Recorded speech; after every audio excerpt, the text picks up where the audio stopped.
हर हफ्ते के आखिरी ट्रेडिंग सेशन में हम इसी उम्मीद के साथ हम ये शो शुरू करते हैं कि शायद अगला हफ्ता बेहतर होगा, शेयर मार्केट में गिरावट का दौर थम जाएगा, निवेशकों का जो पैसा कह सकते हैं डूब रहा है वो डूबना बंद हो जाएगा और निवेशकों को एक नई उम्मीद जगेगी। लेकिन हफ्ते के अंत आते आते तक हालात वहीं के वहीं रह जाते हैं। पिछले कई हफ्ते से बाज़ार में गिरावट लगातार जारी है और इसकी जो वजह भी कमोबेश वही रहते हैं और अंतर से बदलता है तो वह आंकड़ों का। एफआईज लगातार 33 ट्रेडिंग सेशन में पैसा निकाले हैं, जो कि अपने आप में अब तक का सबसे बड़ा रिकॉर्ड है। अब चर्चा ये होने लगी है कि क्या बाज़ार में मंदी का डर सता रहा है।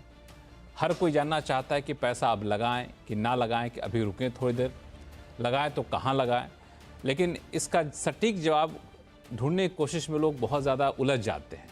तो अपने शो की कोशिश यही होगी कि उस उलझन को दूर किया जाए और लोगों को बिल्कुल आसान भाषा में बताया जाए कि बाज़ार में जो गिरावट है इसमें आपको क्या करना चाहिए, क्या डरना चाहिए या फिर एक मौके के तौर पे इसको देखना चाहिए। तो इस पे आज हम खास चर्चा करेंगे और हमारे साथ हैं CNBC आवाज़ के मैनेजिंग एडिटर अनु सिंघल हैं, साथ ही साथ अभय अग्रवाल साहब हैं, अभिषेक अग्रवाल साहब हैं और हमारे साथ जुड़ेंगे जसप्रीत सिंह अरोड़ा साहब। आप सभी मेहमानों का बहुत बहुत स्वागत है हमारे शो में। शो की शुरुआत हम बहुत ही बेसिक क्वेश्चन से करेंगे कि जिस तरीके से बाज़ार में गिरावट का दौर चल रहा था, आज जब आखिरी ट्रेडिंग सेशन था इस हफ्ते का, तो थोड़े से बाज़ार संभलने की कोशिश की। तो जब लगातार गिरावट आ रही हो और संभलने की थोड़ी सी भी कोशिश दिखे तो डूबते को तिनके का सहारा कहते हैं, कुछ वैसा ही लोगों की उम्मीद जग जाती है। अनु सिंघल साहब, सबसे पहले आपके पास आऊँगा कि ये जो थोड़ी से बाज़ार ने संभलने की कोशिश की, इसका क्या ये मायने निकाला जाए कि गिरावट का जो बुरा दौर चल रहा था वो अब रुकने का नाम ले रहा है, या फिर थोड़ा सा अब संभल जाएगा बाज़ार, यहाँ से बड़ी गिरावट शायद देखने को ना मिले? लक्ष्मण जी, मैं ये कहूँगा कि थोड़ी जल्दबाजी होगी ये कहना, क्योंकि मार्केट जिस लेवल पर है उस लेवल पर एक बार सपोर्ट आना बनता है। वो लेवल है 200 डे मूविंग एवरेज निफ्टी पर, और बैंक निफ्टी पर भी उस लेवल से हम बस थोड़ा ही ऊपर हैं। ये कहना बहुत जल्दबाजी होगी।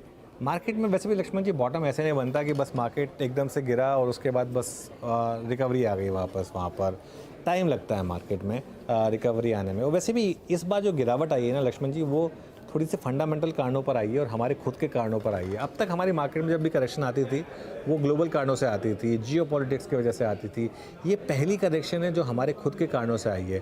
हमारे यहाँ पे जो स्लो डाउन हुआ है, हमारे यहाँ पे जो अर्निंग्स का रिस्क आया है और हमारे यहाँ पर जो FII सेलिंग हुई है, ये उस वजह से आया है। तो सिर्फ एक दिन का प्राइस बिहेवियर देखकर ये कहना कि शायद हम कुछ हद तक काफ़ी करीब हैं बॉटम के, आई थिंक थोड़ी जल्दबाजी होगी। जसप्रीत जी, जैसा कि अनुज ने कहा भी कि अभी कहना थोड़ी सी जल्दबाजी होगी, आप लोगों का आकलन क्या कहता है कि किस लेवल पे बाज़ार आ जाए तो अब लोग थोड़ा सा पैसा लगाने की तरह सोचना शुरू कर देंगे, या फिर लोग ये मान बैठे कि अब बाज़ार में इससे ज़्यादा गिरावट नहीं आएगी? आप लोगों ने कुछ एक लेवल सोच रखा है? लेवल्स की बात करें तो निफ्टी अगर देखें, बॉल पार्क अपने हाई से 10% के आसपास गिर चुका है। मिड कैप स्मॉल कैप भी अराउंड सेम है, 11% from the last 52 week high. Individual stocks में बहुत ज्यादा पेन है लक्ष्मण जी। इंडिविजुअल स्टॉक देखने जाएंगे तो 20, 25, 30, 40% तो बहुत मामूली बात है from the recent high. And as Anuj said, ये ज्यादा EPS कट से है। तो मतलब आज के भी रिजल्ट देख रहे थे, सूर्य रोशनी करके कंपनी है, आज ही रिजल्ट आया, मतलब शाम की बात है, 3 बजे रिजल्ट आए। 20% revenue down, 50% profit down, YOY।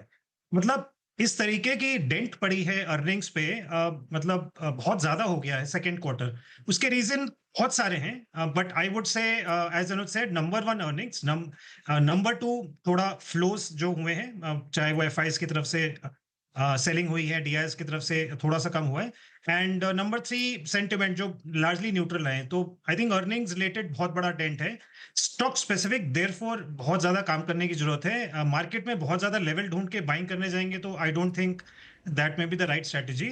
But अगर आप पूछ ही रहे हैं तो my sense is another 400-500 points in Nifty, which is may be शायद 2% की बात हो रही है, 23,000। एंड मैं रेफरेंस क्यों इसका एक लेना चाहूंगा, अक्टूबर 21 से अक्टूबर 21 से जब मार्केट गिरा था right up till June 22, that was a phase जब ये इस तरीके के आईपीओज आए थे विच इज 10,000 करोड़ फिनटेक, सारे टेक बेस्ड प्लेटफॉर्म कंपनीज आए थे leading into the Russia Ukraine war in Feb 22। तो वो पूरा दौर जो है वो इस तरफ थोड़ा थोड़ा सा मिलता नजर आ रहा है। उस समय 15% मार्केट गिरी थी, अभी 10% गिरी है, but then we had a major event, then आज उतना बड़ा इवेंट नहीं है। तो मुझे लगता है 10-11% बहुत हो गया। आप बहुत स्ट्रेच करेंगे तो another 2%, but I think this is the time to buy. No reason for long term investors की और बहुत ज्यादा इसमें गिरावट देखिए। अभिषेक अग्रवाल साहब, आप भी सहमत हैं इस लॉजिक से? क्योंकि अक्सर ये होता है कि लोग को लगता है गिर रहा है बाजार, थोड़ा सा और गिरने दे, थोड़ा सा और गिरने दे, तब पैसा लगाएंगे, थोड़ा सा और गिरने दे, फिर अचानक से उठना शुरू होता है तो फिर रुकने का नाम नहीं लेता है। तो ऐसे बार कई बार निवेशक अपने आप को ठगा सा महसूस करते हैं। तो आपको लगता है कि कितना इंतज़ार और करना चाहिए निवेशक को, या फिर कब समझ जाए कि नहीं अब हो गया जी, इससे ज़्यादा बड़ी गिरावट आपको नहीं दिखेगी? क्या पैमाना होता है?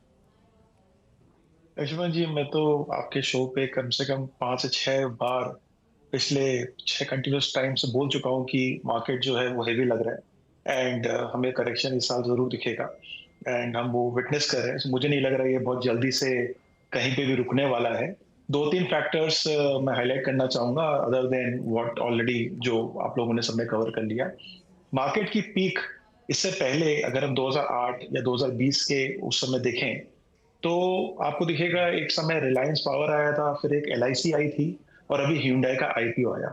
ये तीनों के तीनों जिस समय आए थे वो उस समय का सबसे बड़ी IPO उस समय इंडिया की हिस्ट्री में था एंड उसके बाद आपने देखा होगा कि मार्केट एक तरफा करेक्शन ले गया। सो ये एक हमारी हिस्ट्री रही हुई है कि जब भी कोई इस तरह का बहुत बड़ा इवेंट होता है मार्केट वहीं पिक आउट कर जाता है। सो मुझे लग रहा है कि पहली बात जल्दी से हम उस लेवल पे जाने वाले हैं, मुझे नहीं लगता। करेक्शन कितना देख सकते हैं, मेरा एस्टिमेट है कि टॉप से 15% या मतलब यहाँ से और 5% की निफ्टी पे मैं करेक्शन देख रहा हूँ और उसका extended loss mid and small cap में हम देख सकते हैं। और ये फाइनेंशियल ईयर जो है मुझे लग रहा है नेगेटिव क्लोजिंग निफ्टी देगी। कंटिन्यूसली एफआई की सेलिंग रुक नहीं रही है और चाइना हमारे से बेटर अट्रैक्टिव मार्केट अभी लग रहा है। आई थिंक तो फंडामेंटल्स भी हमारे डोमेस्टिक के प्ले कर रहे हैं। हमारे नेबर की वैल्यूएशन हमसे बहुत ज्यादा अट्रैक्टिव है तो कुछ पैसे वहां पे भी जा रहे हैं एंड कुछ तो वैल्यूएशन का फैक्टर है ही जो काफी समय से हम सभी कंसर्न थे। आई थिंक जो सारे फैक्टर को लेके लग रहा है एक बार थोड़ा रुकना चाहिए, जल्दबाजी नहीं करनी चाहिए। अगर आपने बहुत पहले से पोजीशन अपनी बना रखी थी, आप 1 2 3 4 साल से इन्वेस्ट कर रहे हैं तो अभी भी आप अच्छे खासे मुनाफे पे होंगे, तो वहां पर उसे रिटेन करिए। बट नए निवेशक या नई इन्वेस्टमेंट अगर आपको करनी है तो थोड़ा रुकना चाहिए। हालांकि आईपीओ का जो आपने जिक्र किया अभिषेक जी, इससे मैं थोड़ा समझना चाहूँगा आपसे कि कोई बड़ा आईपीओ आता है तो बाजार में इस तरह की बड़ी गिरावट से उसका क्या संबंध होता है? हालांकि ऐतिहासिक तथ्य है कि जब भी कोई बड़ा आईपीओ आता है, सबसे बड़े आईपीओ के आप देख लें तो उसके लिस्टिंग गेन बहुत ज़्यादा नहीं होते हैं, वो तो आईपीओ इंडिविजुअल का होता है। लेकिन बड़े आईपीओ का इस बाजार में बड़ी गिरावट से कोई डायरेक्ट रिलेशन होता है क्या? एक तरह से देखें, पहली बात लिक्विडिटी, आई थिंक सो मार्केट जो चल रही थी अभी तक वो लिक्विडिटी की वजह से चल रही थी। जो फंडामेंटल्स हेड हम बार बार बात कर रहे हैं वो इसलिए बिकॉज डोमेस्टिक डीआई की जो लिक्विडिटी थी वो मैसिव थी और हर बार आप देख रहे थे कि कोई एक आईपीओ आ रहा है, फिर सेकंड थर्ड फोर्थ, एक कंटिन्यूस ट्रेंड था, आप आईपीओ में पैसे लगाए और आप पैसे बन जाएंगे, बट ऐसा होता नहीं है। सेकंड बात है कि जो क्वांटम होता है और एक लेवल पे जहां ये पिक आउट होता है उसके बाद एक मार्केट की थकावट सी आती है जहां पे एक जैसे आप कह सकते हैं कि ट्रेंड प्ले हो चुका है। सो एक तरफा मार्केट कभी जाता भी नहीं है एंड अभी हमारे इंडियन हिस्ट्री में अगर हम देखें तो अभी तक तो हमें यही देखने को मिला है। सो मैं तो हिस्ट्री के साथ जाना चाहूंगा जहां पे तीसरी बार ऐसा हो गया है जहां पे ये चीज हुई है। और अगर हम पहले की वाली 2 इंसिडेंट्स में देखेंगे तो वहां पे निफ्टी की जो करेक्शन थी वो 15 से 20% की थी। So I think the history might repeat here in a different form. Abhay Agrawal साहब, एक आम सहमति यहाँ बन के दिख रही है कि बाजार में अभी भी गिरावट जारी रह सकती है। जो नए निवेशक हैं थोड़े से दिन और इंतज़ार कर लें। जब 2 लोग 3 लोग सहमत हैं तो उम्मीद करता हूँ कि आप भी शायद सहमत ही होंगे, कि आपकी कोई अलग राय है इसमें? नहीं, देखिए, हमने अक्टूबर के पहले हफ्ते में अपना एक जो इन्वेस्टर लेटर हम क्वार्टरली पब्लिश करते हैं वो पब्लिश किया था और उसमें हमने जो चैनल चेक्स किए थे उसके पहले सितंबर के महीने में फेस्टिव सीजन की स्टॉकिंग के बारे में समय पे, तो हमने देखा था चैनल्स में बहुत वीकनेस है, इन्वेंट्री बहुत ज़्यादा है। तो हमारा एस्टिमेट ये था कि जो निफ्टी का जो फोरकास्टेड ईपीएस है 1260 रुपए का, वो मीट नहीं होगा अर्निंग सीजन में। और वो कटेगा, और वो हमारा एक्सपेक्टेशन था कि वो 1200 के तक लेवल पे आएगा। और इसकी वजह से हमने एक रीस्टेटेड टारगेट नहीं पर एस्टिमेट किया था कि निफ्टी की फेयर वैल्यू है 21,600 पे, और ये उस समय है जब 24,000 के ऊपर था निफ्टी इंडेक्स। और हमारा एनालिसिस कोई प्रिडिक्टिव नहीं था, ये था कि जो रियलिटी में जो कंजम्पशन स्लो डाउन है उसका इम्पैक्ट अर्निंग्स पे आएगा, और इम्पैक्ट अर्निंग्स पे आएगा तो वैल्यूएशंस पे भी आएगा, और वैल्यूएशन पे आएगा तो जो फेयर वैल्यू है वो डाउनवर्ड एडजस्ट होगी। अब जो रिजल्ट्स आए हैं वो एक्चुअली एक्सपेक्टेशन से खराब है। तो हमने जो एक्सपेक्ट किया था, जब अर्निंग सीजन स्टार्ट हुआ था, तो ये एक्सपेक्टेशन थी कि जो निफ्टी की अर्निंग्स है वो 10% बढ़ेंगी। अभी हम जहां तक पहुंचे हैं उसमें 2.5% की गिरावट है। तो ये बड़ा मटेरियल इवेंट है लक्ष्मण जी, मतलब लोग कारण ढूंढ रहे हैं कि क्यों गिरा मार्केट। यूक्रेन वॉर से कोई लेना देना नहीं है, चाइना से कोई लेना देना नहीं है। जैसा अनुज ने कहा, बिल्कुल ठीक बात कही कि हमारे मार्केट इसलिए गिरा कि हमारी अर्निंग्स अच्छी नहीं, और हमारी अर्निंग्स इसलिए नहीं अच्छी नहीं है क्योंकि हम एक साइक्लिकल स्लो डाउन से निकल रही है। Structural slow down one consumption नहीं है। आपकी इकोनॉमी 5 साल 6 साल रेगुलर मतलब जोर से ग्रो हुई है कोविड के बाद से, तो एक लाजमी बात है कि थोड़ा 1 2 3 क्वार्टर में स्लो डाउन आएगा। और इस स्लो डाउन से इन्वेस्टर्स को, जो लॉन्ग टर्म इन्वेस्टर्स हैं, उनको डरना नहीं चाहिए। ये तो अपॉर्चुनिटी है। ये अगर आप फुली इन्वेस्टेड हैं, मुझे लगता है फुली इन्वेस्टेड रहें, क्योंकि ये जो एक्सेस इन्वेंट्री है, कंजम्पशन स्लो डाउन है, ये अपने आप प्ले आउट हो जाएगा 1 2 क्वार्टर में। और बल्कि 1 2 क्वार्टर में, अगले 6 महीने में मुझे लगता है बहुत अच्छी अपॉर्चुनिटीज मिलेंगी इन्वेस्टर्स को इन्वेस्ट करने की और अपने फंड्स डिप्लॉय करने की। तो जो लंबे अवधि के इन्वेस्टर्स हैं लक्ष्मण जी, उन्हें इस में बिल्कुल कोई घबराने की बात नहीं है। ये साइक्लिकल स्लो डाउन्स हैं, ये होते हैं हर 4 5 साल में, और ये मौका देते हैं इन्वेस्टर को। अगर तेजी का मार्केट रहेगा, रोज ऊपर जाएगा, तो फिर खरीदना भी मुश्किल हो जाएगा इन्वेस्टर्स के लिए। और ये वैल्यूएशन एडजस्टमेंट होगी डाउनवर्ड, तो एफपीआईज को भी इंटरेस्ट आएगा कि हाँ, अब देखिए रुपये भी डिप्रिशिएट हो गया, अट्रैक्टिव है, अब मार्केट भी करेक्ट हो गया, वैल्यूएशंस भी कर रहे, तो पैसा वापस आएगा।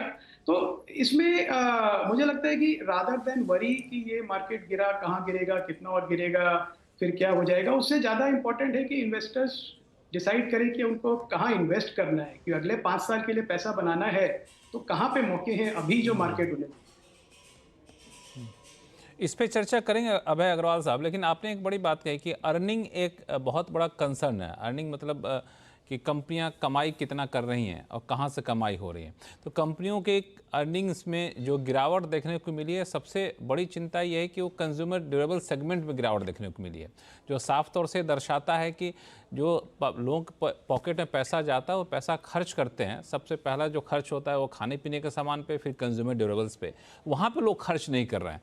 तो ये एक ज़्यादा बड़ी चिंता है क्या अभय साहब? क्योंकि कंपनियों का ओवरऑल अर्निंग्स का गिरना अलग बात है, लेकिन कंज्यूमर ड्यूरेबल्स की कंपनियों का अर्निंग्स का गिरना एक व्यापक तरीके से एक कह सकते हैं कि एक मंदी की तरफ इशारा करता है। जी, मैं इसको 2 हिस्सों में जवाब को बांटूंगा लक्ष्मण जी। पहला जो आपका सवाल है कि जो 2 तरह के आइटम्स कंज्यूम करती है पब्लिक, मुझे नहीं लगता कि कोई कम खा रहा है या कोई कम खाने पे स्पेंड कर रहा है या कपड़ों पे स्पेंड कर रहा है। एक जब इकोनॉमिक स्लो डाउन होता है तो लोग अपना कंजम्पशन का पैटर्न चेंज कर देते हैं। तो जो नेशनल लेवल ब्रांड है उनसे शिफ्ट करके लोकल ब्रांड पे आ जाते हैं, 5-10% का डिस्काउंट मिलता है, उसका वो फायदा उठाते हैं, क्योंकि उस समय मूड नहीं होता, सेंटिमेंट नहीं होता है कि बड़ा कंजम्पशन करे। तो एक अगर बड़ी कंपनीज है, नेशनल लेवल के ब्रांड्स हैं, वो ये कंप्लेन कर रही हैं, ब्रिटानिया जैसी कंपनी की अर्बन स्लो डाउन है, ये स्लो डाउन सेक्टर का स्लो डाउन नहीं है, क्योंकि जो कंज्यूमर है वो अगर वो बिस्किट खा रहा है वो उतने ही बिस्किट खा रहा है, वो पर लोकल ब्रांड के या अनब्रांडेड बिस्किट खा रहा है पैसा बचाने के लिए। तो और पर जहां ज्यादा आश्चर्य की बात है या ज्यादा सरप्राइज है, वो है कंज्यूमर ड्यूरेबल में जो स्लो डाउन है। स्पेशली ऑटोमोबाइल्स में हमने देखा 80 दिन से ज्यादा की इन्वेंट्री है अभी चैनल्स में, अभी डीलर्स के पास। और इसका इम्पैक्ट ये होगा लक्ष्मण जी, मैं आपको काफी विश्वास से कह सकता हूं कि दिसंबर नहीं तो जनवरी में ऑटो कंपनीज को शटडाउन लेना पड़ेगा, जो पहले लेते थे महीने में 3 दिन 4 दिन का, कि प्रोडक्शन कम करें, इन्वेंट्री रिलीज हो डीलर्स की। तो ये जो इन्वेंट्री है 80 दिन की ज्यादा की, बहुत एक्सेप्शनल है, मैंने नहीं देखी। मतलब कोविड के टाइम पे मैं देखा था 70-75 दिन की इन्वेंट्री घबराते थे, नॉर्मलाइज 32 दिन की इन्वेंट्री होती है। तो 80 दिन की इन्वेंट्री मतलब बहुत सारा माल है अभी भी सिस्टम में, और ये सारा अक्रॉस द बोर्ड है, पेंट, पॉलिश, प्लाईवुड। तो ये थोड़ा, पर अगेन मेरे को ये घबराहट नहीं है कि ये बड़ा लंबे समय तक ये रहेगा। ये 2-3 क्वार्टर की बात है, उसमें वो माल निकलेगा, वापस आएगा, और जो डीलर्स हैं, जो एसएमईज हैं, वो वापस कंजम्पशन स्टार्ट करेंगे, क्योंकि अभी उनका काफी पैसा इन्वेंट्री में फंसा हुआ है, तो वो खुद नहीं कंज्यूम कर पा रहे हैं।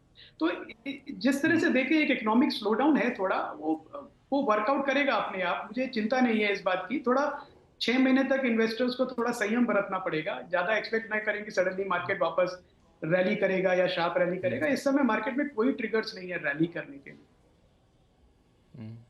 बिल्कुल। अनुज सिंघल साहब, आपसे मैं समझना चाहूँगा, जो अर्निंग को लेकर हर कोई चिंता जता रहा है, तो कई कंपनियों के अर्निंग्स अभी आए हैं, रिजल्ट आए हैं, तो कहीं कुछ पॉजिटिव होप दिख रहा है क्या किसी एक सेगमेंट में, किसी एक सेक्टर में, जहाँ पे अर्निंग्स सुधरते हुए दिख रहे हैं और इससे एक नई उम्मीद जग रही हो?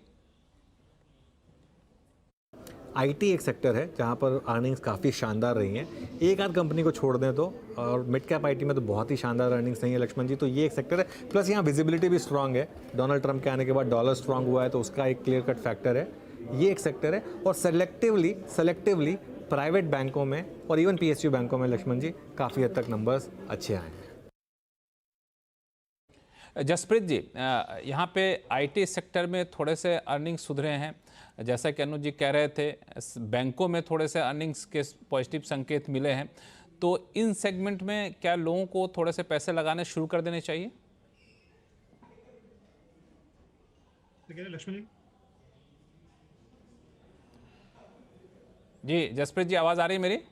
yes, okay, yeah, that's yeah, हमारे भी वो टॉप 2 सेक्टर्स हैं। बैंकिंग हमारे लिए पूरा बैंकिंग सेक्टर है, मतलब बीएफएसआई जिसे कहते हैं, बिकॉज उसके अंदर हमारे जो फेवरेट रहे हैं पिछले 2-3 सालों से, वो नॉन लेंडिंग ज्यादा रहे हैं, बिकॉज उसमें थोड़ा स्ट्रक्चरल और टेलविंड्स हैं, सेक्युलर स्टोरीज हैं, जिसमें डिपॉजिटरीज आ जाती हैं, ब्रोकर्स आ जाते हैं, इंश्योरेंस कंपनीज आ जाती हैं, द इंश्योरेंस और अलाइड सेक्टर्स आ जाते हैं। तो यस, बीएफएसआई एक बड़ा सेक्टर है जहां पे अभी भी आपने पूछा कि कहाँ इन्वेस्ट कर सकते हैं जहां अर्निंग्स इम्पैक्ट उतना नहीं है, बिसाइड्स वैल्यूएशन सपोर्ट भी है। तो अगर हम दोनों को कंबाइन करें तो यस, बीएफएसआई नंबर 1 पे रहेगा definitely, followed by IT, because IT में भी ना 2 टाइप है, mid cap and large cap. Mid cap में तो वो 40-50-60 पी तो बहुत नॉर्मल है देखना, बट वहां पे भी again one has to be very careful, क्योंकि वहां अर्निंग्स ग्रोथ भी उतनी एक्सपेक्टेशन है। अगर 50 का पी है तो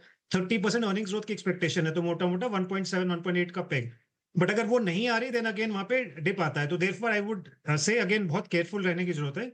So yeah, these two would be the amongst the top 2 sectors. But I think overall भी अगर आप देखने जाएं तो जहां वैल्यूएशन सपोर्ट है, एंड चाहे वो रेलवे हो, डिफेंस हो, केपेक्स स्टोरीज हो, अगर वैल्यूएशन सपोर्ट है, by valuation support I mean कि वो भी 10 ईयर के एवरेज से क्लोजर मिल रहे हैं। अगर वो पहले 2 स्टैंडर्ड डिविएशन ऊपर थे, अगर वो क्लोजर टू 1 स्टैंडर्ड डिविएशन आ गए, तो उसको वापस से देखना चाहिए। अगर नॉर्मलाइज लेवल पे 0 पे तो शायद मिलना मुश्किल है। तो select stories outside banking and IT भी बहुत अट्रैक्टिव हैं। It just you have to do lot of hard work and do channel check, as अभी आल्सो सेड, तो वहां पे भी देखने की जरूरत है। बट अपॉर्चुनिटीज बहुत है। बैंकिंग में कहाँ आप देख रहे हैं? बैंकिंग में कहाँ आप देख रहे हैं? बैंकिंग में, सरकारी बैंकों में, चूंकि पब्लिक सेक्टर बैंक में भी अर्निंग्स थोड़े से बेहतर दिख रहे हैं, वहाँ देख रहे हैं, या फिर बड़े प्राइवेट बैंक हैं उस पर आपका फोकस रहेगा? एनबीएफसी भी एक बड़ा इमर्जिंग एरियाज है, वहाँ भी एक अपॉर्चुनिटी दिखती है, लेकिन आपके हिसाब से क्या? मतलब the way I look at it, it is simply EPS growth and ROE flattish to up. अब बैंकिंग सेक्टर में अगर आप देखें तो ROE जो ट्रेजेक्ट्री है, वो जस्ट एग्जांपल जो टॉप 5 PSU स्टॉक्स ले लेंगे, तो उनका जो रेंज है वो है करीबन 16-17% ROE, going down to 13-14% over the next 2 to 3 years। ये ऑब्वियसली बहुत एनकरेजिंग सिचुएशन नहीं है, राइट? तो इसलिए वहां पे one has to be careful कि जो ROE जो ट्रेजेक्टरी है वो इतना बड़ा डिक्लाइन ना हो कि 16% वाला 13% पे आ जाए। प्राइवेट सेक्टर में उतना बड़ा गिरावट नहीं है, 16 इज बिकमिंग 15 और मे बी 16 इज बिकमिंग 17, मोटा मोटा, right? At the same time EPS growth है, एसेट्स आर अंडर कंट्रोल। तो I would say we have no favourites anymore. वो एक टाइम था जब PSU बैंक्स एंड PSU का कल्ट था, and anything which is which is related to PSU was like the first opportunity to grab. अभी वैसा माहौल नहीं है. प्राइवेट में भी उतनी ही अट्रैक्टिव अपॉर्चुनिटीज हैं जितने की PSUs में मिल रही हैं. चूँकि हम लोग अर्निंग से जोड़ करके निवेश के मौके को देख रहे थे, तो इन दो सेगमेंट पे बातचीत हुई. शो के आखिरी हिस्से में मैं और कुछ फ्यूचर इन्वेस्टमेंट की जो भी अपॉर्चुनिटी उस पर चर्चा करेंगे. लेकिन अभिषेक अग्रवाल साहब, जो गिरावट आ रही थी उसमें एक FIs की भूमिका काफ़ी अहम मानी जा रही थी. FIs का देखें तो मैं डेटा देख रहा था, FIs ने 1 अक्टूबर से लेकर के अब तक 1,42,000 करोड़ रुपये से ज़्यादा का पैसा इंडियन मार्केट से निकाल चुके हैं. लेकिन DIs का भी सपोर्ट उतना ही रहा है.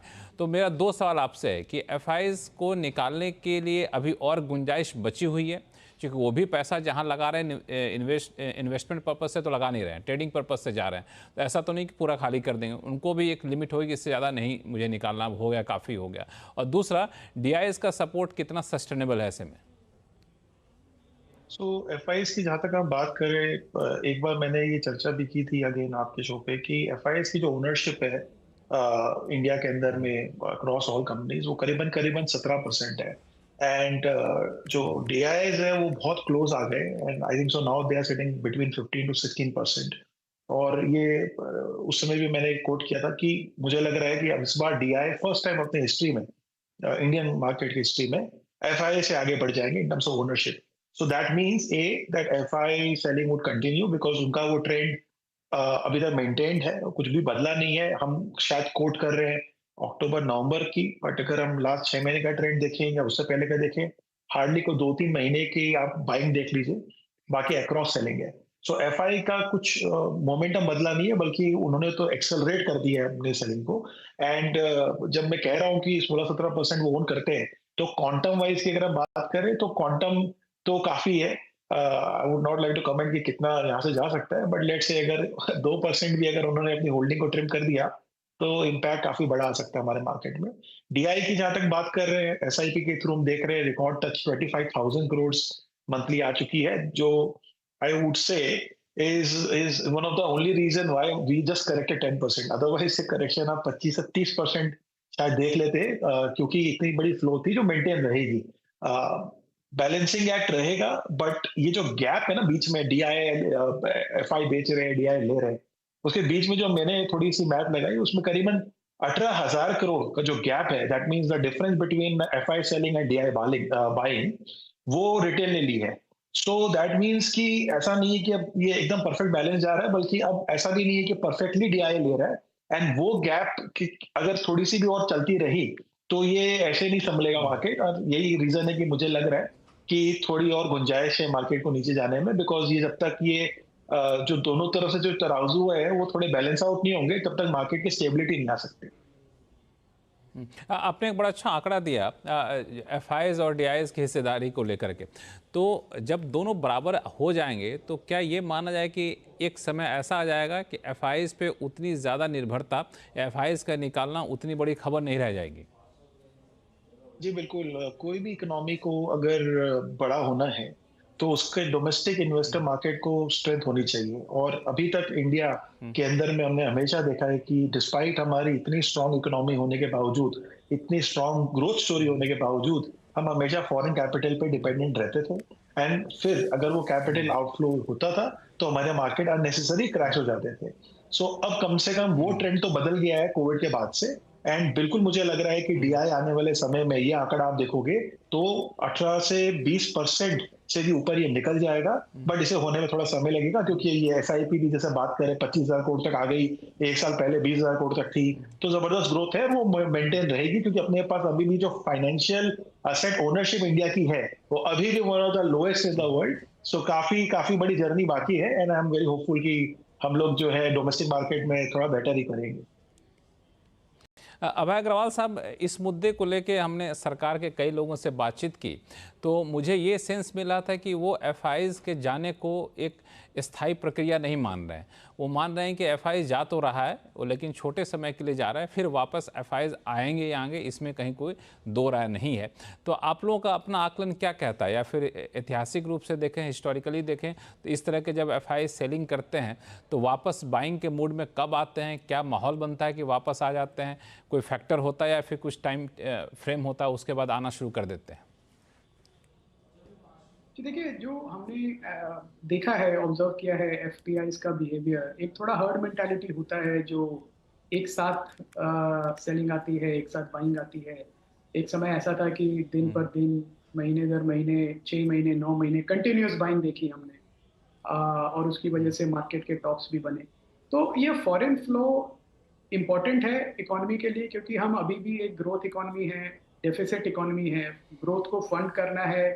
उसके लिए जो डोमेस्टिक कैपिटल फॉर्मेशन है वो काफ़ी नहीं है। मतलब वो जो आपका डेफिसिट आप फंड करेंगे, उसके लिए आपको फॉरेन कैपिटल चाहिए, तभी आप उसको फंड कर पाएंगे। तो इसको जो एफपीआई की सेलिंग है, मुझे नहीं लगता इस तरह की सेलिंग को इतना लाइटली लेना चाहिए। किसी को सोचना चाहिए कि देखिए 23% ओनरशिप थी एफपीआई की इंडियन स्टॉक मार्केट की, और वो गिर के 16% पे आ गई है। ऑलमोस्ट 16 साल का लो है।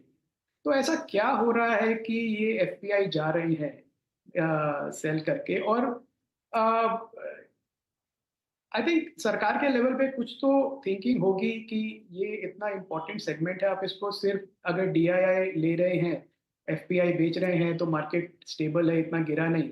ये कोई खुशी की बात नहीं है, मुझे नहीं लगता कि कोई बहुत खुशी की बात है ये, क्योंकि एक समय ऐसा आएगा कि आपको अपना ग्रोथ, इकोनॉमिक ग्रोथ फंड करने के लिए, 8% का जीडीपी ग्रोथ फंड करने के लिए एक्सटर्नल कैपिटल की जरूरत पड़ेगी। तो अब इस एनवायरनमेंट में मुझे लगता है कि स्लो डाउन होगा डेफिनेटली एफपीआई की सेलिंग में, बिकॉज 16% पे आ गए, एक हिस्टोरिकल लो है एक तरह से, जो हमने रिसेंट टाइम्स में देखा है। तो यहाँ पे स्टेबिलिटी आएगी, पर उनका रिवर्सल कब होगा, फ्लोज का कब वापस आना होगा, वो मुझे लगता है तभी होगा जब हमारी अर्निंग साइकिल जो है वो पिकअप करेगी, और वो मुझे लगता है अभी भी हम 2 क्वार्टर दूर हैं उससे। तो मेरा ये एक्सपेक्टेशन है कि second half of next calendar year 2025 में, सेकेंड हाफ में हम देखेंगे एफपीआई के फ्लोज रिवर्स होते हुए, आते हुए। जब दो चीजें होंगी, एक तो हमारा अर्निंग्स ग्रोथ वापस आएगा, और दूसरा वैल्यूएशंस तब तक जो है हमारे वो और फेवरेबल हो जाएंगे, रूपी स्टेबल हो जाएगा। तो आई थिंक तब वो समय बनेगा जब एफपीआई के हम फ्लोज, इनवर्ड फ्लोज देखना शुरू करेंगे एक अच्छे बड़े मात्रा में। तो मतलब लगता है कि जब उन्हें लगना शुरू हो जाए कि अब बाज़ार में या फिर कहीं कंपनियों की हालत अब बेहतर होने वाली है, क्वार्टर में मार्केट में डिमांड आ रही है, तब वो फिर से पैसा लगाना यहाँ पे शुरू करेंगे। लेकिन इस बीच एक नया कंसर्न, जब तक यूएस का इलेक्शन नहीं हुआ था तो असमंजस की स्थिति थी। जब यूएस इलेक्शन हो गया, डोनाल्ड ट्रंप जीत गए, तो फिर मार्केट को बहुत अच्छा लगा। लेकिन अब लगता है जिस तरह की उनकी रणनीति टर्म 1 में रही है, वो शायद टर्म 2 में रही तो थोड़े से घातक हो सकते हैं। तो वो भी एक चिंता अलग अलग लोग जता रहे हैं। अनु सिंघल साहब, आपसे मैं सवाल पूछूंगा कि ये जो चिंता है डोनाल्ड ट्रंप का आना, उनके नई कैबिनेट का स्वरूप थोड़ा बहुत सामने आता हुआ दिख रहा है, तो ये चिंता बाजार को कितना ज़्यादा सता रहा है? लक्ष्मण जी, पिछली बार जब ट्रंप प्रेसिडेंट थे, मार्केट में बड़ी रैली आई थी, ठीक है ना? तो आई थिंक ये हमारी मार्केट लक्ष्मण जी, हमारी खुद की पॉलिटिक्स पर जब गिरती है तो उसके बाद बाउंस बैक कर देती है। आपको याद होगा जब वाजपेयी सरकार गई थी, मार्केट ने डाउन सर्किट लगाया था, उसके बाद मार्केट ने क्या शानदार बाउंस बैक दिया था। तो मार्केट अर्निंग्स पे चलती है। ये सब चीज़ें जो हैं, डोनाल्ड ट्रंप, ये हमें बात करने के लिए अच्छा लगता है। नियर टर्म में थोड़े मूव आते हैं, कुछ सेक्टर स्पेसिफिक मूव आ सकते हैं, उसकी वजह से फार्मा पे, आईटी पे, कुछ एक सेक्टर पे, लेकिन मार्केट पे मुझे लगता नहीं कि इसकी वजह से कोई एक रिस्क है। अच्छा, जिस दिन डोनाल्ड ट्रंप की जीत हुई थी उस दिन तो मार्केट ऊपर था, 2 दिन तक मार्केट ऊपर था, सब लोग कह रहे थे कि अब ये बहुत बड़ा पॉजिटिव है मार्केट के लिए। फिर क्या हुआ? तो खैर देखिए, ये सब चीज़ें जो है ना, ये एक्सक्यूजेस बनती हैं, रीजंस बनती हैं, असली कारण नहीं है ये मार्केट के गिरने या चलने का। जसप्रीत जी, डोनाल्ड ट्रंप को आना और उनके जो नीतियां जो कह सकते हैं कि लोग आकलन कर रहे हैं कि शायद ऐसा कर देंगे, वैसा कर देंगे, इन सब की चिंता छोड़ देनी चाहिए? बहुत एम्फेटिकली यस। सर हमने ना 2016 में ही सीख लिया था when I was in my previous sell side अवतार इन एज हेड ऑफ रिसर्च। वो 2 से 3 महीना 2016 की बात कर रहा हूँ, एंड डोनाल्ड ट्रम्प का जो फियर था वो अलग लेवल में था। उस समय थोड़ा फियर ज्यादा था कि वो आ जाएंगे तो पता नहीं क्या होगा। मार्केट ने नीजक रिएक्शन दिखाया था, 5-7% डाउन था इन 2016, एंड वो एक बहुत अच्छी अपॉर्चुनिटी थी, एंड उसको जिसने एनकैश किया था and they got a good 20-25% return in that year, and that was मतलब वो फ्लैटिश ईयर था। 2016 में कोई बहुत ज्यादा मोमेंटम तो था नहीं मार्केट में, तो उस साल 20-25% रिटर्न बहुत अच्छा था। तो मतलब हिस्ट्री हैज टॉट अस बहुत as recent as 8 years back in his previous term कि थोड़े टाइम के लिए ये सब नॉइज रहती है, but end of the day he is a president, वो जिसको सबको नीतियों को साथ में लेके मतलब आगे लेके जाना है। एंड डिफरेंस ये है उस समय इंडिया इतना, आई वुड से द वे हम देख रहे हैं, इंडिया इतना बेटर पार्टनर नहीं था यूएस का, एंड चाइना उतना दूर नहीं था, चाइना के साथ उनकी जो रंजिश थी इतनी ज्यादा नहीं थी। तो इस समय वी आर मोर फेवरेटली प्लेस्ड कि हम बहुत ज्यादा कनेक्टेड है US in terms of trade policies, and China बहुत दूर हो गया है। तो with that background, with that reality, मतलब हमें बहुत ज्यादा इनफैक्ट हमारे लिए अच्छा ही है, इंडिया के लिए, ट्रेड पार्टनर्स के लिए, हमारे चाइना +1 के हिसाब से we are more favourably better place today. इसमें मैं दोनों ही पक्ष को देख रहा हूँ, आपके बातों से मैं दोनों तरह से सहमत भी हूँ और कुछ हद तक असहमत भी हूँ। दरअसल जब डोनाल्ड ट्रंप आए थे तो आपको याद होगा जब एल्युमिनियम पर और स्टील पर हैवी ड्यूटी लगा दिया था तो हमारी इंडस्ट्री के लिए बहुत बड़ी चिंता थी। अपने चुनाव प्रचार में जिस तरीके से डोनाल्ड ट्रंप ने बातें कही कि इंडिया जो है टैरिफ किंग है, भले ही मोदी हमारे दोस्त हैं और H1B वीज़ा पे हम शिकंजा कसेंगे, तो यहाँ से एक डर भी निकल कर आने लगा कई सेक्टर के लिए। तो ये डर अभी भी बरकरार है क्या अभिषेक अग्रवाल साहब? देखिए लक्ष्मण जी, मुझे लग रहा है एक पॉइंट तो बिल्कुल सटीक जो अनुज जी ने कवर कर लिया है कि अर्निंग्स के भरोसे ही सब कुछ होता है। अल्टीमेटली आप ये जो इवेंट्स हम बात करते हैं ये थोड़े से शॉर्ट टर्म है अगर एज फार एज हम इम्पैक्ट की बात कर रहे हैं, बट हाँ ओवरऑल स्कीम ऑफ थिंकिंग में जब हम ग्लोबल डायनामिक्स की चीजें देखते हैं, ट्रेड के डायनामिक्स देखते हैं, जो over a period of time play होती है, इन केस में 4 से 5 साल की टर्म होता है कोई भी प्रेसिडेंट या प्राइम मिनिस्टर का, वहां डेफिनेटली इसकी ओवरऑल इम्पैक्ट जरूर आती है। सो यहाँ हम क्या देख रहे हैं, ट्रम्प बीइंग अ बिजनेसमैन, उनका बैकग्राउंड वो है और उनको सपोर्ट कर रहे हैं एलन मस्क ओपनली जो उन्होंने किया। सो दैट मीन्स जो यूएस के सबसे बड़े एंटरप्रेन्योर है, जो वर्ल्ड जिसको मानता है, वो मानते हैं कि ट्रम्प के आने से यूएस की जो स्थिति है वो बेटर होगी। इसका मतलब अब जो पॉलिसीज निकलेगी वो यूएस को बेटर करने के लिए निकलेगी। तो वहां पे कोई ट्रेड टैरिफ आना, कोई ड्यूटी लगानी या कोई ऐसी पॉलिसीज का अनाउंसमेंट आना जहां से यूएस के ट्रेड बेटर हो या टैक्स कुछ रिस्ट्रक्चरिंग करे जिससे कि बहुत सारी कंपनियां जो बाहर में बेस्ड है वो वापस यूएस में आ जाए तो वहां पे वो टैक्स बेटर हो, ये सब कुछ संभव है। एंड उसका जो इम्पैक्ट है वो कहाँ क्या हो सकता है बहुत मुश्किल है। दूसरी बात, जियो पॉलिटिकल टेंशन सिर्फ एक सिलेक्टिव पॉकेट्स में नहीं रहा, बल्कि अगेन अगर हम कुछ पहले देख लें तो जियो पॉलिटिकल टेंशन हर बार पिछले साल से और खराब होता चला गया। सो सिर्फ पहले रशिया यूक्रेन तक सीमित था, बट अब तो हम जिस कंट्री की बात करें वहां पर ही कुछ ना कुछ हो ही जा रहा है। सो आई थिंक सो एक जियो पॉलिटिकल एक ऐसा जो बना हुआ है माहौल, उसके अंदर में अमेरिका का स्टैंड अब क्या बनेगा, एंड रशिया से वो जो अपना यूक्रेन से जो वो विड्रॉ करेंगे और फिर उनका नेक्स्ट मूव क्या होगा वो हमें किसी को पता नहीं है। So we have to wait and watch, and ये भी एक वन ऑफ द फैक्टर है जो अनसर्टेनिटी क्रिएट करता है। सो इसलिए मैं कह रहा हूं कि अभी का माहौल जो बना हुआ है वो इतना कंड्यूसिव नहीं है कि आप इमीडिएटली जंप करके एक पोजीशन ले ले, बिकॉज अभी बहुत सारे डायनामिक्स अभी भी और प्ले अराउंड होना बाकी है। हालांकि इसका एक दूसरा पक्ष ये भी है अभिषेक जी कि यूएस जाहिर तौर पे चाहे कि हमारे यहाँ ज़्यादा लोग आएँ, निवेश करें, हमारी फैक्ट्री यहाँ पे हो, हम प्रोडक्शन पे हो, और यूएस एक ऐसा कंट्री जिसके साथ इंडिया जो है ट्रेड सरप्लस है, यानी इंडिया ज़्यादा एक्सपोर्ट करता है यूएस को, यूएस से इंपोर्ट कम करता है। तो वो भी एक यूएस को खटकता है कि ऐसा कैसे हो रहा है, हमें इसको भी ठीक करना है। तो जब इस तरह की चीज़ें होंगी, टैरिफ बढ़ाएंगे तो दिक्कत वहाँ भी होगी, वहाँ भी उनको इन्फ्लेशन उनका भी बढ़ जाएगा, क्योंकि जब टैरिफ बढ़ाएंगे तो उनका अपने घरेलू माल महंगा होगा। लेकिन एक दूसरी बात ये भी है कि जिस तरीके के ट्रंप के नए कैबिनेट के स्वरूप निकल कर सामने आ रहा है, जैसे यूएस के सेक्रेटरी ऑफ स्टेट की बात करें, नेशनल सिक्योरिटी एडवाइज़र की बात करें, वो सब कहीं ना कहीं उनका पिछला इतिहास देखा जाए तो वो एक तरीके से चाइना पर बड़े ही आक्रामक रहे हैं। ऐसे में चाइना पर आक्रामक रहना भारत के लिए सकारात्मक माना जाता है। अभय अग्रवाल साहब, इसको कितनी बड़ी अपॉर्चुनिटी आप देख रहे हैं? देखिए लक्ष्मण जी, जो अमेरिका है, अमेरिका एज अ कंट्री, उनका सिर्फ एक रिलीजन है, वो है बिजनेस, कैपिटलिज्म। उन्होंने पूरी दुनिया को सिखाया है कैपिटलिज्म और डेमोक्रेसी। तो और ट्रम्प भी एक बिजनेसमैन है। अब बड़ा क्लियर डायरेक्शन है, बड़ा, और उनकी पिछली प्रेसिडेंसी में भी था कि देखिए हम अपना मार्केट प्रोटेक्शनिज्म में टैरिफ के थ्रू नहीं जाएंगे। वो धमकी देते रहते हैं पर वो टैरिफ नहीं बढ़ाएंगे। वो क्या करेंगे, वो कहेंगे अगर जिसको भी एक्सपोर्ट करना है अमेरिका में, अगर आपको कोरियन गाड़ियां इंपोर्ट करनी है, एक्सपोर्ट करनी है, या टेक्नोलॉजी एक्सपोर्ट करनी है यूएस को, तो आपको यूएस में बनाना पड़ेगा। तो आप यूएस में बनाइए, यूएस में बेचिए, हम आपको नहीं रोकेंगे। ये एक बहुत बड़ी अपॉर्चुनिटी है इंडियन कंपनीज के लिए, जो इससे, और जो हमारे रिलेशनशिप्स हैं यूएस के साथ, वो डेफिनेटली अच्छे ही हैं। तो अगर यूएस में इंडियन कंपनीज एक्विजिशन करती हैं, अगर प्रोडक्शन यूएस में बनाती है, एक बड़ी गोल्डन अपॉर्चुनिटी है इंडियन कंपनीज के लिए इस मौके का फायदा उठाना। एक ऐसे एनवायरनमेंट में जहां पे फ्रेंडली एडमिनिस्ट्रेशन है और क्लियर मार्केट एक्सेस है, और इसका मुझे लगता है ये बहुत बड़ी अपॉर्चुनिटी है जो इंडियन कंपनीज ऑलरेडी कंसिडर कर रही होंगी, लार्ज ग्रुप्स भी, कि कैसे हम यूएस मार्केट को एक्सेस करें बाय मेकिंग इन यूएस। मुझे नहीं लगता है कि रेट्स ज्यादा बढ़ेंगे या ट्रेड बैरियर्स होंगे। चाइना के साथ उनकी पुराना एक पॉस्चरिंग चलता रहता है, पर फ्रैंकली चाइना के बिना, चाइना के एक्सपोर्ट्स के बिना यूएस का बिजनेस एक महीने भी नहीं चल सकता है। मतलब वो काफी चीजें ऐसी हैं जो सेमीकंडक्टर्स हैं, या बल्क ड्रग्स हैं, फार्मा है, जेनरिक्स हैं, एग्रोकेम है, वो सारा चाइना से आता है।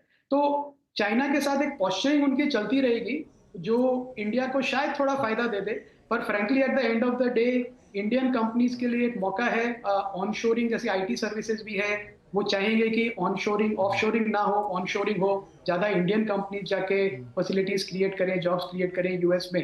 तो ये एक हम देखेंगे अगले साल भर में बड़ा शिफ्ट यूएस का ग्लोबल कंपनीज की तरफ। हालांकि ऐसे में अभय जी एक चैलेंज ये भी रहेगा कि जब यूएस इस तरह की रणनीति अपनाएगा, तो जब हम एफडीआई लाने की बात करते हैं कि हमारे यहाँ आके इंडस्ट्री लगाएं, तो थोड़ा सा हमें डाइवर्सिफाई होना पड़ेगा, हमें नए नए मार्केट तलाशने होंगे जहां से लोग आकर के हमारे यहाँ पैसा लगाएं। तो यूएस पर निर्भरता भी अपने इस लिहाज से थोड़ी सी कम करनी होगी। तो यूएस एक मौका भी है, एक चुनौती भी है, और आपने सही कहा कि इंडियन कंपनी के लिए एक मौका वहाँ पे मिलेगा। और यूएस जैसा कि जितना डर है वो शायद जसप्रीत जी कह रहे हैं, तो उतना डर रखना चाहिए नहीं। तो यूएस के बाद एक दूसरी जो बड़ी चिंता है वो है महंगाई को लेकर के। इस पर भी मैं चर्चा करेंगे, और महंगाई की चिंता कब तक रहेगी और कितनी गंभीर है, इस पर बातचीत करेंगे आप सभी लोगों से। लेकिन फिलहाल एक वक्त है छोटे से ब्रेक का, ब्रेक के बाद जल्द लौटते हैं।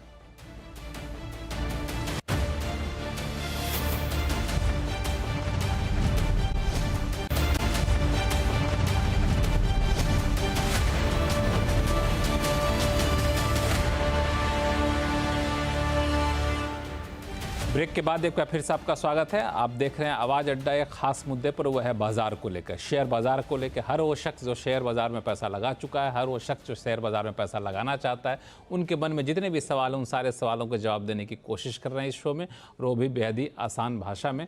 तो इसमें एक हम लोग बात कर रहे थे कि अब तक शेयर बाज़ार में किन किन बातों को लेकर चिंता है और गिरावट क्यों आ रही है, कितनी गिरावट और आने की संभावना है। तो उसमें से एक चिंता बाकी रह गई थी, वो है महंगाई की चिंता। वही महंगाई जो आपके हमारे किचन के बजट को बिगाड़ता है, आपके हमारे निवेश के डिसीजन को बदलता है, आपके हमारे खर्च करने के फैसले को बदलता है। ताज़ा आंकड़ों के मुताबिक अक्टूबर में रिटेल महंगाई जो है 14 महीने की ऊंचाई पर है, थोक महंगाई दर 4 महीने के ऊंचाई पर है। तो अब सवाल उठता है कि महंगाई दर बढ़ता है तो दोनों ही चीज़ें होती है। महंगाई बढ़ती है तो लोगों की खपत करने की क्षमता थोड़ी कम हो जाती है, और दूसरा जो सीधा इम्पैक्ट पड़ता है वह है ब्याज दर को लेकर के। ब्याज दर में कटौती की जो संभावना थी वो भी थोड़ी थोड़ी कम होती दिख रही है। तो ये चिंता बाज़ार को कितना ज़्यादा सता रही है, इस पर बातचीत करेंगे। अभय अग्रवाल साहब, आप ही के पास आऊँगा मैं। ये महंगाई आपको लगता है कि शॉर्ट टर्म है, इसको लेके बहुत ज़्यादा कंसर्न होना नहीं चाहिए? ब्याज दर नहीं घटेगा तो हो सकता है कुछ समय के लिए ब्याज दर का घटना टल जाए, लेकिन आज न कल ब्याज दर कम घटेगा ही घटेगा, तो लॉन्ग टर्म में एक बहुत बड़ा कंसर्न नहीं है। देखिए, मेरा जितना एनालिसिस है लक्ष्मण जी, ये जो महंगाई की दर बढ़ी है, ये हमारी पॉलिसीज इसके लिए जिम्मेदार हैं। और वो इसलिए कि एक जो कोर कमोडिटी का जो प्राइस है वो और जो कस्टमर जो पे कर रहा है वो उसमें बहुत बहुत इनएफिशिएंसीज हैं दो तरीके से। आप जीएसटी जो है वो हर प्रोडक्ट पे इतना हाई है कि वो एक एक अननेसेसरी इन्फ्लेशनरी एनवायरनमेंट क्रिएट कर रहा है और ये बहुत गलत है। ये मेरे हिसाब से बहुत गलत है और किसी को सोचना चाहिए कि किसका फायदा हो रहा है। आप जीएसटी के रेट हाई रख के जीएसटी को एफिशिएंसी ना क्रिएट करके इंडस्ट्री और कंज्यूमर दोनों को नुकसान पहुंचा रहे हैं। और मैं इसका एक उदाहरण देता हूं आपको। आप अगर हेल्थ इंश्योरेंस की पॉलिसी खरीदते हैं, अगर मैं 1 लाख रुपए का अपना हेल्थ इंश्योरेंस कराना चाहूं जिसके लिए मैं 1200 रुपए का प्रीमियम दूं, उस पर मेरे को 18% जीएसटी देना पड़ता है और फिर उसके बाद जब मैं इलाज कराने जाऊं अस्पताल में तो वो अस्पताल में भी मेरे को 18% जीएसटी देना पड़ता है। तो ये किसका फायदा हो रहा है? मतलब सरकार कह कुछ रही है, कर कुछ रही है। दूसरी बात, जो तेल के भाव हम देख रहे हैं ग्लोबल मार्केट्स में, मतलब 2-3 साल के लो पे है, $70 के एवरेज पे, और जो हमारे पेट्रोल पंप पे जो फ्यूल का प्राइस है वो वही का वही है। ऑब्वियसली इससे अगर आपके वेजिटेबल और अदर कमोडिटी के प्राइसेस कम हो रहे हैं उससे फायदा नहीं हो रहा, क्योंकि जो ट्रांसपोर्टेशन की कॉस्ट है वो उतनी की उतनी है। ब्याज दरें हैं हमारी तीसरा कंपोनेंट, वो अभी भी हाई लेवल पे, क्योंकि आरबीआई ने काफी टाइट किया है क्रेडिट पिछले साल भर से रिस्क वेट बढ़ा के। और जो ईएमआई की कॉस्ट जो पिछले साल हम देखते थे गाड़ी खरीदने के लिए 7.7% थी, वो अभी 8.59% की दर पे आ गई। तो ये जो इन्फ्लेशन है ये मुझे लगता है काफी मैन्युफैक्चर्ड इन्फ्लेशन है हमारी पॉलिसीज की वजह से। और आरबीआई के रेट काटने से या रेट बढ़ाने से ये इन्फ्लेशन जो स्ट्रक्चरल इन्फ्लेशन है इस पे कोई इम्पैक्ट नहीं होगा। ये ओनस है सरकार के ऊपर, फाइनेंस मिनिस्ट्री के ऊपर, कि वो कैसे जो स्ट्रीट के प्राइसेस हैं थ्रू टैक्स एफिशिएंसी उनको कम करें। तो लक्ष्मण जी ये मेरा व्यू है कि अनलेस ये टैक्स जो स्ट्रक्चर्स हैं और जो जीएसटी स्ट्रक्चर है स्पेशली, ये जब तक रीडिफाइन नहीं होगा ये इन्फ्लेशन कम तो नहीं होने वाला है। और अगर ये कम नहीं होगा तो आरबीआई के गवर्नर ऑलरेडी गाइड कर रहे हैं कि लोगों को ये बिल्कुल एक्सपेक्ट नहीं करना चाहिए कि कभी जल्दी ही आरबीआई इंटरेस्ट रेट काटेगा। हालांकि आरबीआई अगर इस महंगाई में कमी आने की उम्मीद में बैठा है तो वो एक दूसरी महंगाई की बात है। जो आप बात कर रहे हैं वो बिल्कुल स्ट्रक्चरल है, जिसका आपने जिक्र भी किया, जीएसटी है, टैक्स है, अलग अलग चीज़ें हैं। ये एक पॉलिसी डिसीजन है जो सरकार समय समय पर लेती है। लेकिन रिजर्व बैंक ने संकेत दिया भी है, आपने कहा भी कि बहुत जल्द आप ब्याज दर में कटौती करने की उम्मीद ना करें। जसप्रीत जी, क्या रिजर्व बैंक की तरफ से ब्याज दरों में कटौती होने तक बाजार इंतजार करेगा?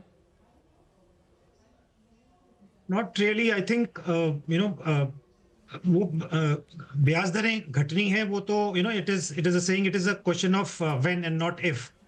यूएस में तो अभी हो गए हैं बैक टू बैक 2 कट्स, तो इंडियन मार्केट में भी एक्सपेक्टेशन बिल्ड हो रही है। आई थिंक अगली मीट में ज्यादा प्रेशर रहेगा, बट जो भी डेटा जैसे आपने बताया 6% क्रॉस हो गया है एंड ये 1 साल पहले तक 4%, 4.5% के आसपास था।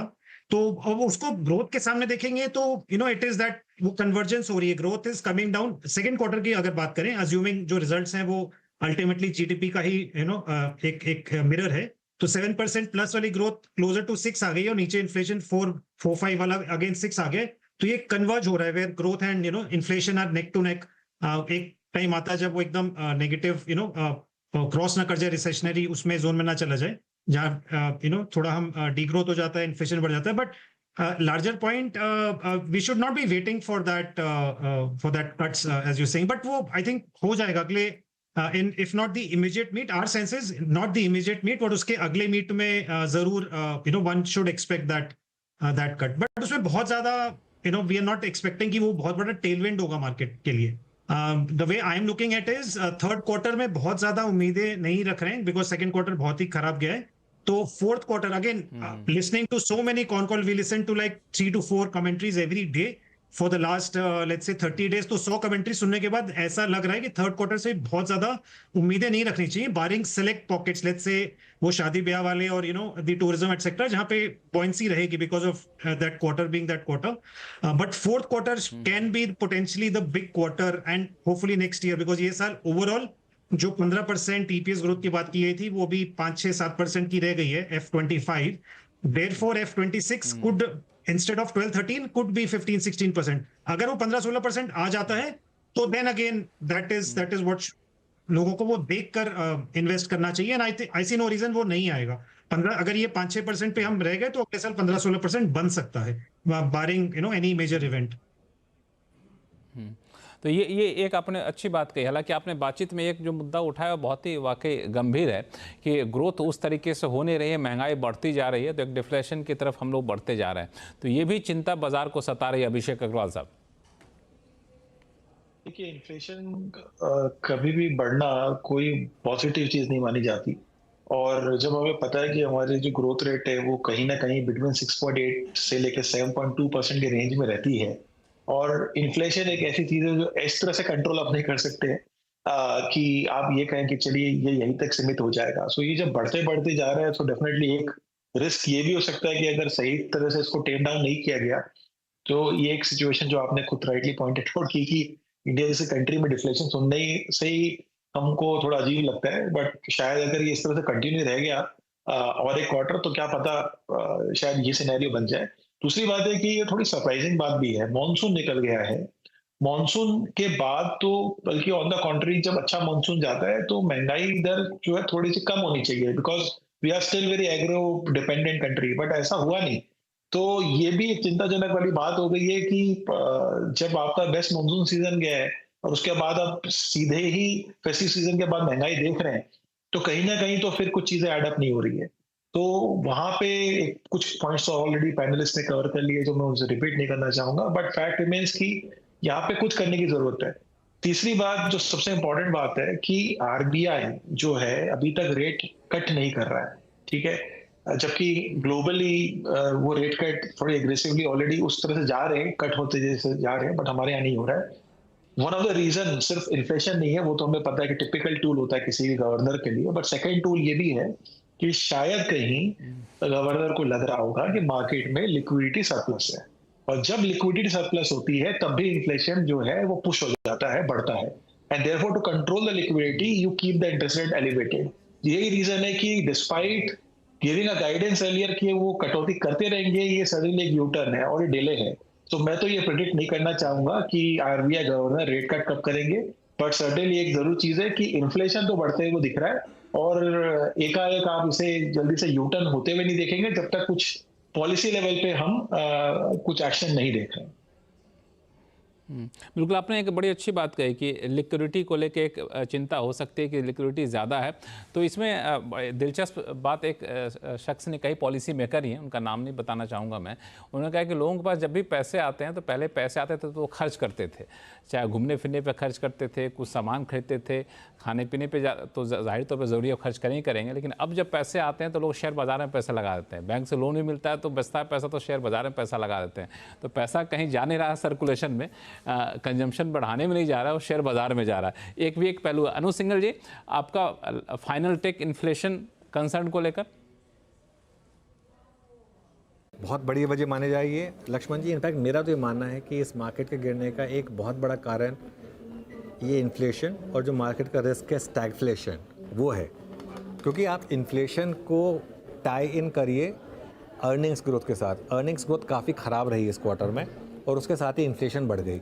तो स्टैगफ्लेशन क्या होता है कि इकोनॉमी ना बढ़ रही हो, eight the same time inflation बढ़ रही हो, तो मतलब आपकी जेब में पैसे तो हैं नहीं, पैसे तो बढ़ नहीं रहे हैं, लेकिन महंगाई बढ़ रही है।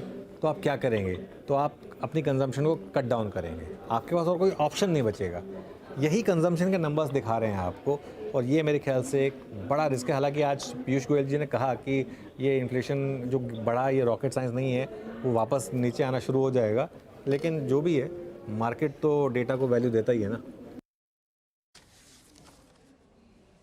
बिल्कुल, ये आपने सही कहा कि इन्फ्लेशन एक कंसर्न होगा।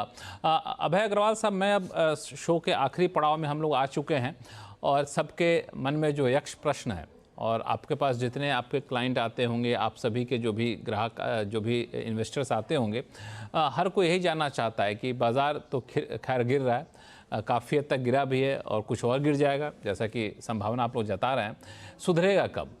तो इसमें दो एग्जाम्पल हमने ढूंढे। एक एग्जाम्पल है 2008 का और दूसरा एग्जाम्पल है आपको 2021-22 का। तो 2021-22 में कोविड के टाइम में जब मार्केट गिरा था तो बिल्कुल वी शेप रिकवरी हमने देखा था, यानी कुछ ही दिनों में 6 महीने के भीतर वापस से बाज़ार अपने पुराने स्तर पर आ चुका था। 2008 में जब गिरा था तो उस टाइम लंबा समय लगा था मार्केट को रिकवर करने में। अब ये जो हम गिरावट देख रहे हैं, इस गिरावट की रिकवरी को आप कैसे कल्पना कर रहे हैं? कितनी जल्दी रिकवरी आएगी? पुराने लेवल पे पहुंचने में कितना समय लगेगा? वी शेप होगा? मुझे तो इसकी संभावना कम दिख रही है वैसे।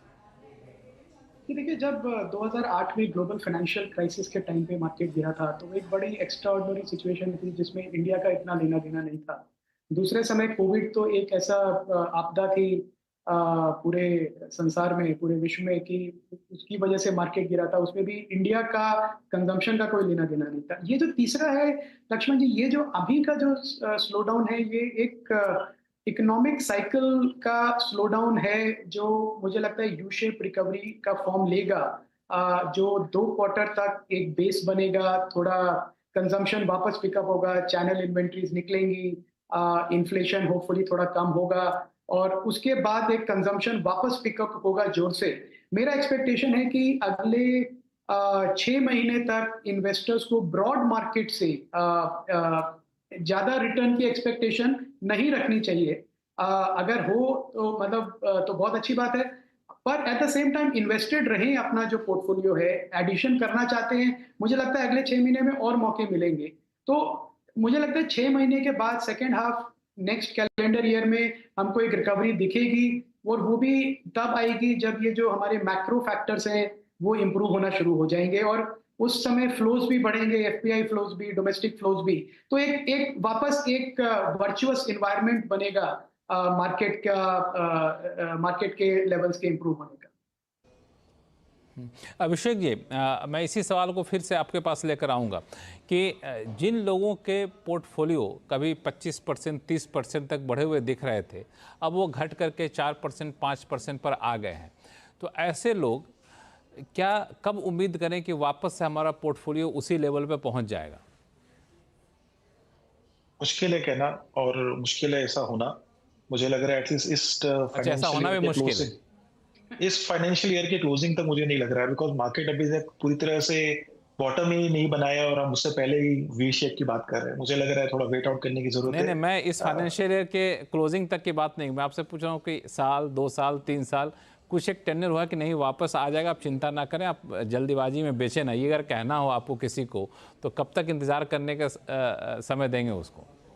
कि इंडिया की स्टोरी 2030 तक जो है, हम बात कोई एक नंबर कहता है, कोई 2 नंबर कहता है, बट जैसे 8 ट्रिलियन 10 ट्रिलियन, आप कोई भी बात कहे, मार्केट कैप टू जीडीपी अगर हम 1:1 लें, अभी तो खैर 140% चल रहा है, बट एक 100% के हिसाब से लें, तो यहाँ से भी मार्केट जो है वो डबल कर जाएगा 7 साल में। सो आपका वो जो सवाल है कि क्या ये रिकवर हो जाएगा, answer is yes, but point being कि ये कब की बात कर रहे हैं, तो ये कब की बहुत मुश्किल वाली कहानी है, बट 7 साल में तो हो ही जाएगा, ये शायद उसे बेटर कर जाएगा।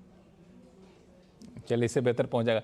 जसप्रीत जी, अगर कोई ये समझना चाहे कि हमें रिकवरी में थोड़ी सी तेज़ी लानी है, हम पोर्टफोलियो को इस ढंग से मैनेज कर दें कि शायद पुराने लेवल पर जल्द पहुंच जाए, कुछ माल को निकाल दें, कुछ शेयर बेच दें, कुछ शेयर रख दें, तो आपका सजेशन क्या होगा? किस सेगमेंट से निकल जाइए, किस सेगमेंट में अपना एक्सपोजर बढ़ा दीजिए? तो क्लियरली अभी जो रिसेंटली हमने देखा है, वो जो कंपनीज जहाँ पे इम्पैक्ट जहाँ पे ज्यादा आया है, कि वो लास्ट 3 इयर्स में उनकी ग्रोथ बहुत ज्यादा रही है, कंपैरेटिव प्रेशर्स बढ़ गए हैं, paints being one example. Sector में अभी रिसेंटली कोई हेडविंड्स चल रहे हैं, स्ट्रक्चरल डिमांड प्रेशर्स आ रहे हैं, इन्फ्लेशनरी प्रेशर्स आ रहे हैं, वैल्यूएशन सपोर्ट नहीं है। तो अगर ये 4-5 रीजंस आगे जाके द नेक्स्ट 6 मंथ्स कंटिन्यू होते लग रहे हैं, then I would say कि वो एक रीजन रहेगा for a major return. So and larger point कि द वे हम इसको देखते हैं, वो पेग रेशियो से देखते हैं कि अगर वो कंपनी क्लोजर टू 1 है या 1.5 है, और नॉन कंजम्पशन सेक्टर में है, then probably that is some margin of support. But कहीं पे वैल्यूएशन अभी भी आप देखेंगे 50, 60, 70 पी पे चल रहे हैं।